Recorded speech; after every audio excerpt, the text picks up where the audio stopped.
colleagues. This item is an item very important to the community of Venice, particularly the African American community in Venice. It is the granting of a cultural historic designation to a building that was once until recently, the First Baptist Church of Venice. And it's an important action on the city's part to start recognizing black history and its monuments. And there's a short clip from Spectrum that I believe we're going to play.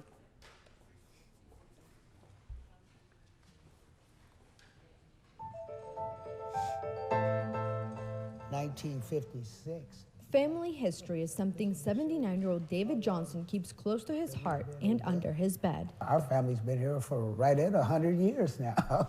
This house my father built, and we've been here ever since. Here was a better picture. By here, David means Oakwood, a 1.1 square mile community in Venice that started at the turn of the 20th century, when black Angelenos were redlined out of other neighborhoods. Most of the blacks were on this side of Lincoln Boulevard at that time, because there were still places that you couldn't go here in Venice. It was a vibrant community, says David, and at the heart of it was the church. He was in the first choir in 1953. Well, this is a picture here of the junior boys chorus.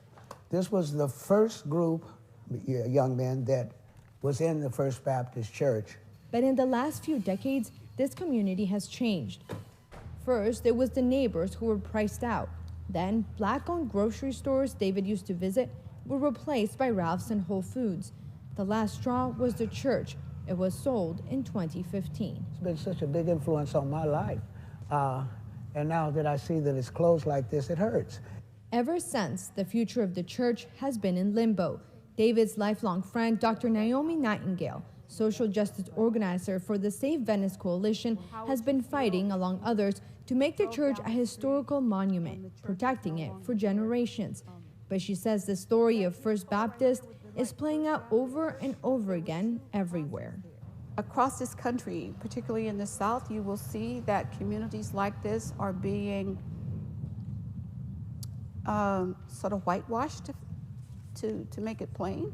LA's Historic Resources Inventory map shows that only about 3% of all landmarks in Los Angeles are connected to black history, a number confirmed by the LA Conservancy and Office of Historic Resources. That's a total of just 6% for all minorities combined. It makes me feel like we got to get to work. It makes me feel that we have to get busy sooner in preserving our communities. The person in charge of preserving Los Angeles is Ken Bernstein, the principal city planner at the Office of Historic Resources.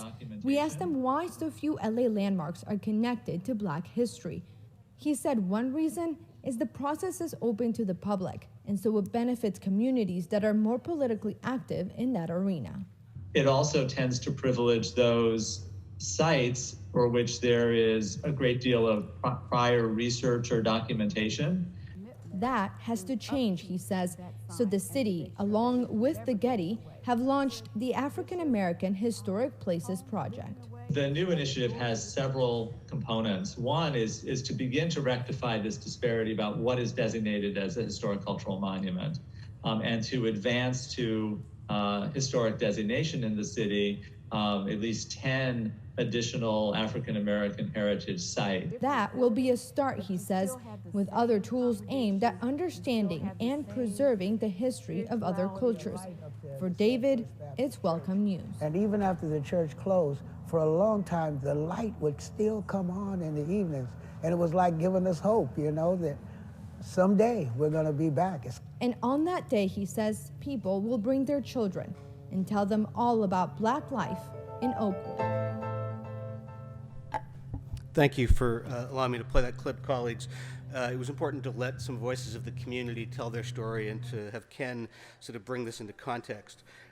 This particular neighborhood in Venice, which is 1.5 square miles, in the center of Venice called Oakwood, was once one of the very few places in California where blacks were allowed to own property close to the beach. It was at the beginning of Venice that this neighborhood was established, and it has largely been gentrified, and the population has dramatically changed over the past particularly 30 years. This church has been the center of black life in the community from the very beginning. It started as just a modest barn house on 5th and San Juan, then to a different site built in 1927 and designed by famous black architect Paul Williams, to this edifice, which was built in 1967. This was home to a real local hero in the community, Bishop Holmes, who shepherded the growth of this congregation for over 40 years. And this city has designated the corner nearby, 7th and Westminster, as Bishop Holmes Square.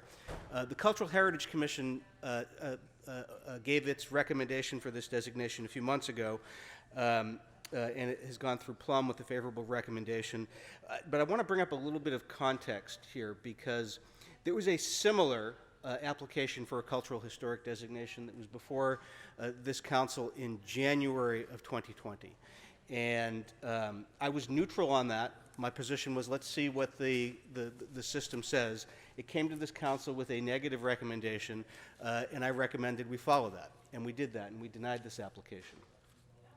And then, in the middle of the George Floyd demonstrations, I met with a number of the elders in the community, Naomi Nightingale and others you've heard, and they essentially said, because they're pretty blunt talkers, a lot of you guys talk a good game about standing up against systemic racism. Where are you on this issue? And it was a real moment of awakening, because I had said, let the system do it. And I think it was a failure on the part of the system, on the part of the city, on the part of me, to recognize that the system by itself, as Ken and that map demonstrated, has a built-in systemic bias, a structural bias against honoring non-white history.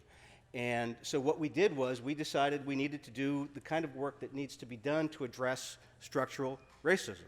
We said, let's initiate this. Let's not leave the community to fend for itself on this. Let's initiate this, and let's use our office and our resources here in the city to help strengthen this application and to help make sure that the community is recognized and appreciated. And I want to thank the community for pushing so hard and holding me and holding the city accountable. This is a very exciting day for the community. During the George Floyd demonstrations, this is where the demonstrations in Venice centered. And then just a few months after that, we painted a Black Lives Matter mural right in front of this church in the center of Oakwood. And by taking this action today, we'll be saying not only do Black Lives matter, but Black history matters too. So I ask for an aye vote. Thank you.